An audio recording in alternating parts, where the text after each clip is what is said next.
Hello and welcome to another video from Twisty Customs. Today we're trying something new with a Nikon Z6 and a 24 to 70mm kit lens, so let me know if you prefer this over the old GoPro. Well, today you're in for a treat. We have a Nova Staccato P slide and frame. This is a fantastic looking little slide and frame from Nova. I'm very impressed at the general quality of it, the smoothness of the slide against the frame, and the fitment of the slide against the frame seems pretty good.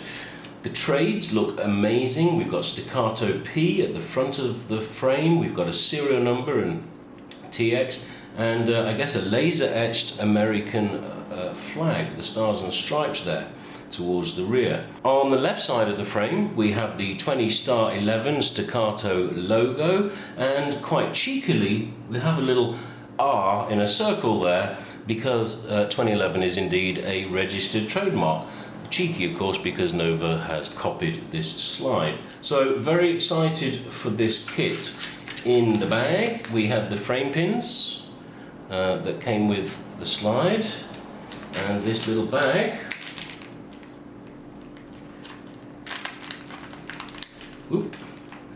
which has the dummy firing pin that goes in the rear, and it also acts as a hammer protection pad, and the dummy extractor plug which fits in the rear of the frame. And that's been quite common to a lot of different Nova models.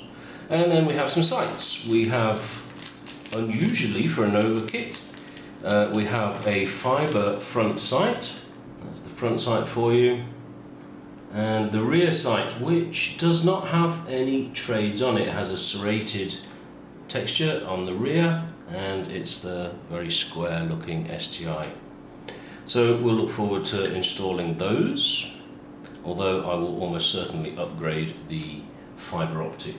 Also included is the outer barrel, the guide rod and the guide plug. Now that guide plug is probably looking a little on the small side. That's because this is a 4.15 inch barrel. That is unusually small. It's smaller than the regular 4.3 inch from Tokyo Marine. So that's going to be fun to work with, and of course because of that they have to supply a custom length spring guide and a custom length guide plug. So I'm glad they included that, because trying to source them or machine them myself would be very difficult. There's a beautiful cut to this barrel, which I'm not sure if you can make out, but it is very, very well shaped to the cone at the end. So we'll see how that works out when we install it. That's again nice matte black paint finish for this one. Now, when I purchased this at the beginning of August 2020, I had to go looking for a grip that was going to be suitable. Originally I was just going to swap this out with my STI DVC tactical slide, but I decided, well, you know, we're nearly there, we might as well build a hole gun. I did manage to find this AIP grip, which is textured exactly the same as Staccato used to use on their guns prior to 2019.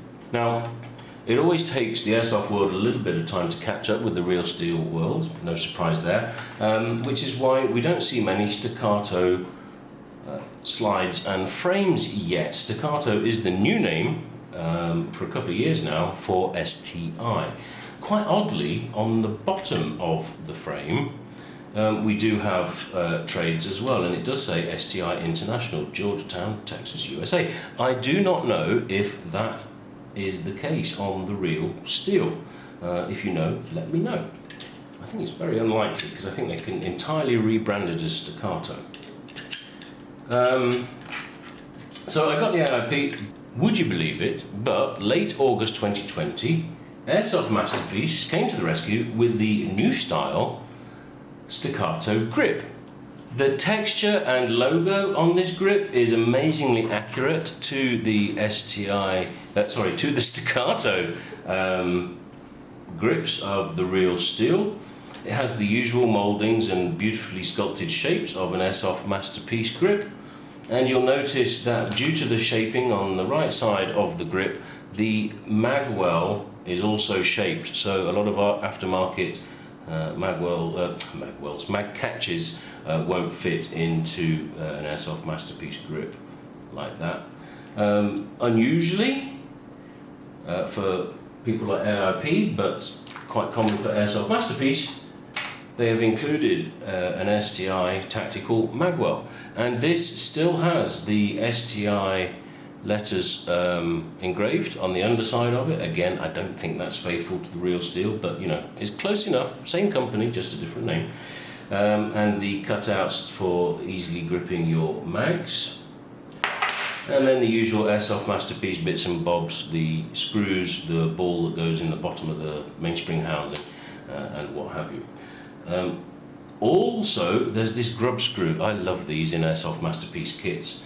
I haven't checked, but I suspect, in fact we'll check right now, I suspect in the top of the mainspring housing, yeah, I'm right, if you can see that on camera, that's very, very dark, it's hard to tell, but there is a hole just at the side of the hammer spring, and the grub screw goes in there. You bend the left hand prong on your sear spring forwards, and you adjust this screw until it pins the grip safety in place, and that essentially deactivates your grip safety and makes for a less rattly gun overall. So love those things. I'm very pleased that Airsoft Masterpiece does that.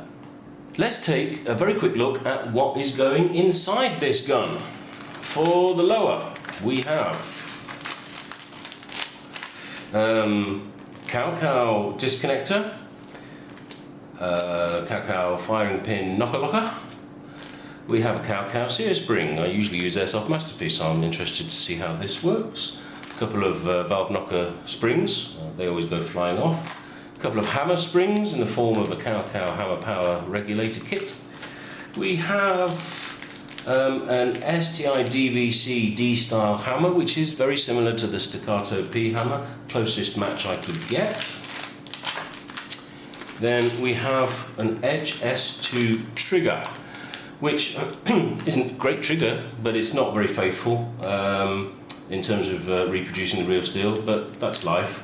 The actual style with just 2 bars going across it is impossible to come by in the shops at the moment. And then I do have an Airsoft Masterpiece trigger ring. Now, I had trouble with this particular trigger ring in another build, so I took it out, and just in case that doesn't work for us, I have a replacement or a backup in the form of an AIP trigger ring. I've never used one of these before, but it's there just in case.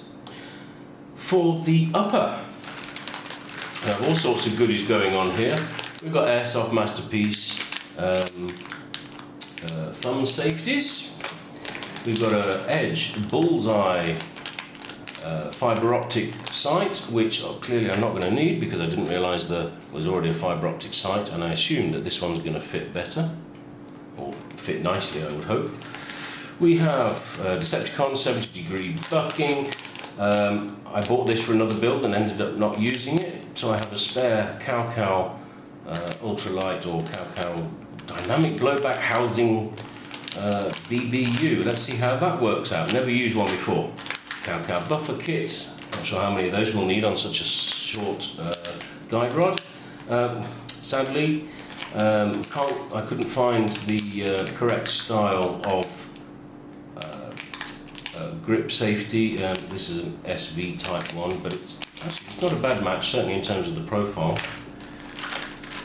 Cow nozzle spring there. We have an Airsoft Masterpiece brass hop-up, and I just realised this is a 1911 version with the post on it, so let's hope, and we are in luck, but yes, there is a hole in the end of the Staccato P guide rod.